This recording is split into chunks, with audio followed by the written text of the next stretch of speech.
How to learn to say no. Many people struggle with saying no.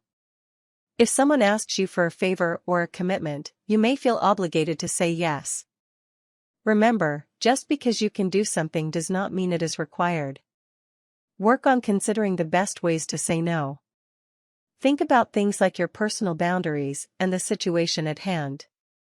When saying no, do so in a polite manner that makes your boundaries clear.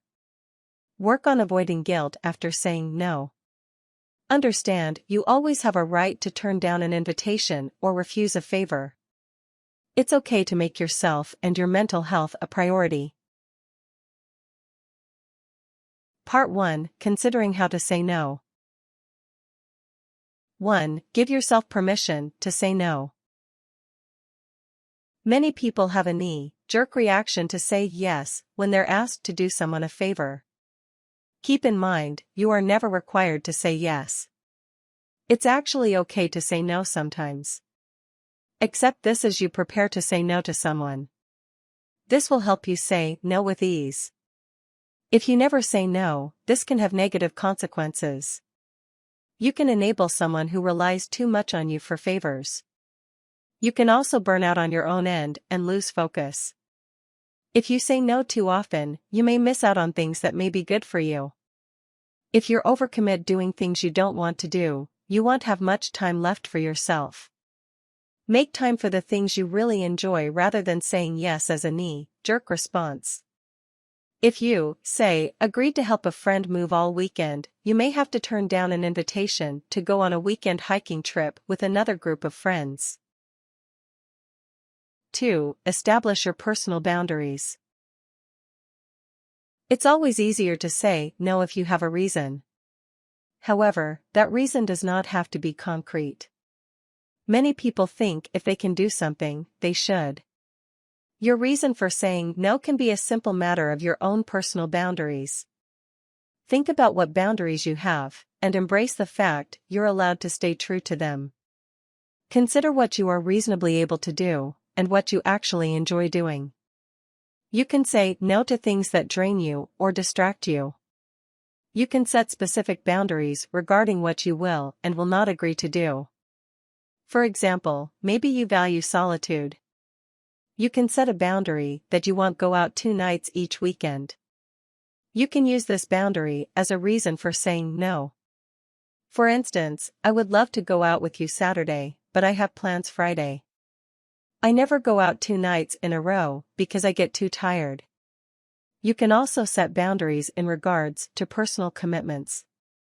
You can, for example, have a rule that you only volunteer for 2 charity events per month if this is reasonable for you given your schedule. 3. Be aware of potential persuasion techniques. People often won't take no for an answer. If you say no to someone, they may use persuasion techniques to try and change your mind. Be aware of potential persuasion techniques so you can establish a firm offense. People may try to guilt you into doing something to reciprocate a favor. Remember, just because someone did you a favor does not mean you owe them. Friends do not keep score. People may also ask twice.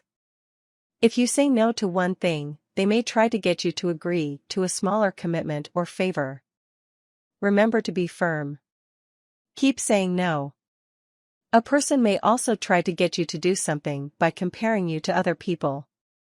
They may say another person agreed to help. You are not another person. You do not have to do something simply because someone else did. 4. Practice saying no. It may sound silly, but you can actually practice saying no alone. Try standing before a mirror and looking at yourself. Practice giving a firm no to someone so you get comfortable with the words. Many people are nervous about saying no and may say yes due to anxiety. Practicing can help quell some of this anxiety. Part 2. Saying no. 1. Ask for more time before committing. Your knee-jerk response to being asked for a favor may be to say yes. Make a habit of not giving an automatic yes all the time. When asked to do something, instead respond with, "I'll think about it," or "Can I get back to you on that?" I'd like to, but I might have something scheduled. Saying "I'll think about it" will usually get the person off your back. This will give you time to genuinely consider your response. After agreeing to think something over, you can decide later whether or not you agree. If you decide against doing something, you can give a firm no later. For example, a friend asks if you'll watch her cat over the holiday weekend. Say, "I have to look over my schedule. Let me think about it." 2. Start with a compliment or gratitude. While you should be firm when saying no, you'll also feel better if you're polite. When letting someone down, soften the blow by starting with a compliment. Express gratitude at having been asked or invited. For example, "I'm glad you feel comfortable asking me to watch Bella. It means a lot knowing that you trust me with your cat because I know how much you care about her." 3. Give a clear no. After the initial kindness, you can say no. Be firm here. You want to make it clear you are giving a firm no so the person does not press the issue or ask you again. For example, "I just don't really have the time to run back and forth from your place this weekend. I already have a lot of plans with family." 4. Thank and encourage the person. You want to leave things on a good note. You can be firm without being rude or aggressive. Thank the person for thinking of you, and wish them good luck. For example, again, "I'm glad to know you trust me with Bella. Good luck finding someone else to watch her." Part 3. Avoiding guilt. 1. Examine any reasons you avoid saying no. If you need to learn to say no, you may avoid it by habit. Think about any underlying reasons you may be uncomfortable turning someone down.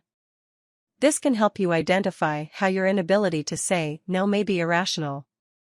Maybe you're a people pleaser by nature. You may not want to upset other people. You may also avoid confrontation. Even a small confrontation may be stressful for you. You may also worry about making people angry. You may irrationally feel people will not like you if you say no. 2. Keep in mind that you do not need a reason to say no.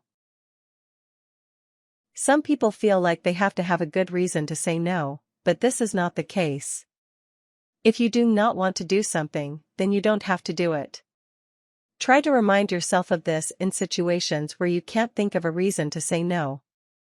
For example, if a friend invites you to see a concert with him or her and you simply don't like live music, then say so. Try saying, "No thanks. I am not a fan of live music, so I am going to sit this one out." Or, if someone invites you out on a night when you just don't feel like going anywhere, then try saying, "You know, I really don't feel like coming out tonight, maybe another time." 3. Accept that boundaries are personal and subjective. You need to embrace your own boundaries to work on saying no. Boundaries are personal, and usually subjective. It's okay if your boundaries are different from someone else's. Be comfortable with your own boundaries and allow yourself to stand by them. Boundaries are a projection of who you are. Therefore, there is no inherent value in boundaries. Your boundaries are not better or worse than another person's. Never compare your boundaries to someone else's. You may, for example, feel guilty that a co-worker is more eager to go to noisy bars for work parties. This is simply off limits to you. Your co-worker may be more extroverted or less shy than you. This is okay. It's okay for you to say no to such events, even if others don't, as they violate your personal boundaries. 4. Don't look back after giving an answer. If you tend to ruminate over decisions, this can make saying no more difficult. After saying no, accept your decision and move forward. Focus on how good you feel. If you said no to something potentially draining or stressful, you should feel relieved. Prioritize your positive feelings about saying no. Try to push out feelings of guilt. 5. Understand saying no can help you avoid resentment.